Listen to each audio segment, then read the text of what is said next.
Row matrix and column matrix. Students आज हम देखते हैं कि मैट्रिसेस के टाइप्स में रो मैट्रिक्स और कॉलम मैट्रिक्स क्या होता है। फर्स्ट करें, हमारे पास कुछ मैट्रिसेस हैं, जैसे मैं लिखता हूं A इज इक्वल टू 1 2 0, ठीक है। इसी तरह मैं एक बी मैट्रिक्स लिख देता हूं जिसके एलिमेंट्स कुछ इस तरह से हैं जी कि 1 7 -3 8, ठीक है।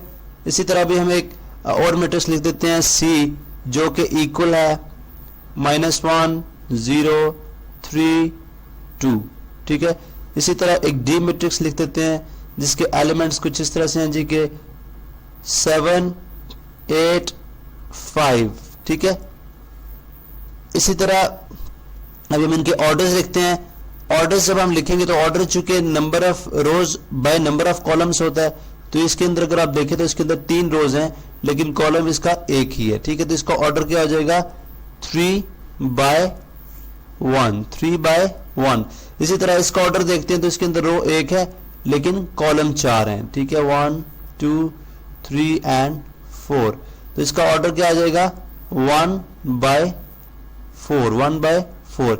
इसी तरह इसका अगर ऑर्डर देखा जाए तो आ जाएगा 2/2, यानी 2 रोज हैं 2 कॉलम्स है। और अगर इसका देखा जाए तो 3 रोज और 1 कॉलम, तो ये आ जाएगा 3/1, ठीक है। अब अगर आप देखें तो यहां से हमें जाहिर ये डेफिनेशन रो मैट्रिक्स की समझ आ जाती है, ठीक है, कि एक रो मैट्रिक्स ऐसा मैट्रिक्स हो सकता है जिसके अंदर एक ही रो हो।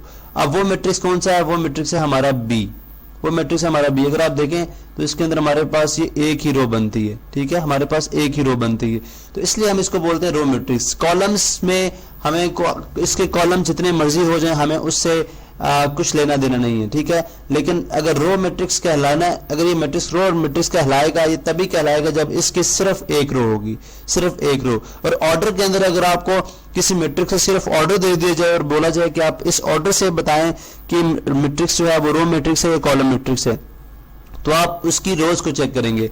अगर उसकी रोज जो है वो 1 होगी, रो की जगह ऑर्डर में 1 होगा, तो ये कंफर्म बात है कि वो मैट्रिक्स क्या होगा, रो मैट्रिक्स होगा। इसी तरह अगर आप कॉलम मैट्रिक्स पे आ जाए, कॉलम मैट्रिक्स में ऑफ कोर्स हमें एक ऐसा मैट्रिक्स चाहिए जिसके अंदर सिर्फ एक कॉलम हो, जिसके अंदर सिर्फ एक कॉलम हो, ठीक है। अब ये वाला मैट्रिक्स है हमारे पास, ठीक है, जिसके अंदर सिर्फ एक कॉलम है।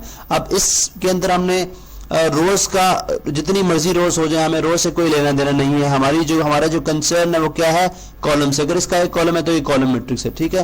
तो हमने बोल दिया जी कि this is row matrix and this is column matrix, ठीक है। इसी तरह अगर आप सी पे आ जाएं तो सी के अंदर अगर आप देखें 2 रोज हैं 2 कॉलम्स हैं, यानी ना इसके अंदर रो में एक आ रहा है ना कॉलम में एक आ रहा है, ठीक है। तो हम बोल देंगे नीदर रो नर कॉलम, ठीक है, ना ये रो मैट्रिक्स है ना कॉलम मैट्रिक्स है। डी पे आ जाएं तो हम देख सकते हैं इसको कि ये इसके अंदर एक कॉलम मौजूद है, ठीक है।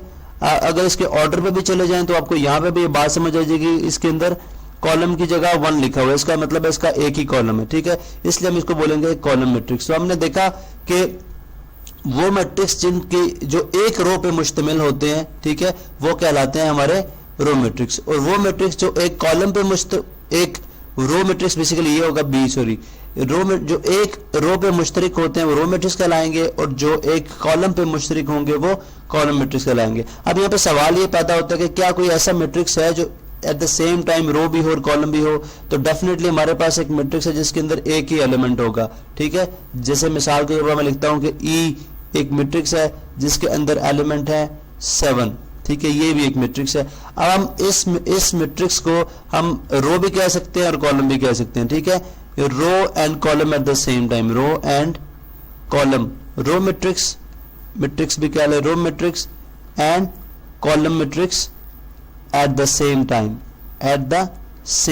ठीक है, एट द सेम टाइम। अब आप देखें कि इसके अंदर ये जो हमने रो मैट्रिक्स की बात की, क्योंकि इसके अंदर एक ही रो है और एक ही कॉलम है और एक ही रो है, तो इसलिए हम इसको क्या देते हैं कि ये वो मैट्रिक्स है जी जो रो मैट्रिक्स और कॉलम मैट्रिक्स मतलब एक ही मैट्रिक्स है जो रो भी है और कॉलम भी है।